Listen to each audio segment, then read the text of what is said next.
கம்பெனிஸில் ஒரு strong deal வந்துட்டுருக்கு. இப்போது இதுலேயே ஃபஸ்ட்டு பார்த்திங்கன்னா டிசிஎஸ் வந்து 4268 ரூபா இருக்குது. Return on equity 51.5. லாங் டேர்மில் யோசிக்கணும். இந்த ஷேரோட ப்ரைஸை பற்றி யோசிக்காதீங்க. அந்த பர்ஸ்பெக்டிவில் பார்த்திங்கன்னா 3736 ரூபா இந்த மே மந்தில் 4500 வரைக்கும் போயிட்டு திரும்ப ஒரு கரெக்ஷன் கொடுத்துருக்கு. முடிஞ்ச குவான்டிட்டிஸ் வாங்கலாம். 2 குவான்டிட்டி 3 குவான்டிட்டி அது மாதிரி கூட வாங்கி அக்யூமுலேட் பண்ணலாம். நல்ல டிவிடன் கொடுக்கக்கூடியது.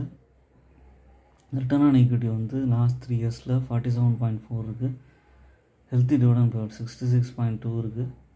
அதுக்கப்புறம் குவார்ட்டர்லி ரிசல்ட்ஸ் வந்து 45,000 கோடியிலேருந்து 62,000 கோடி சேல்ஸ் வந்திருக்கு. ஆப்ரேட்டிங் ப்ராஃபிட் 12,000 கோடியிலேருந்து 16,000 கோடி போயிருக்கு. டிசிஎஸ்லாம் லாங் டேர்ம் ஸ்டாக் நம்பி வாங்க முடியும். என்னோடய சேனலை சப்ஸ்கிரைப் பண்ணுங்கள். எல்லா வீடியோஸும் பாருங்கள், லைக் பண்ணுங்கள். தேங்க்ஸ் ஃபார் வாட்சிங்.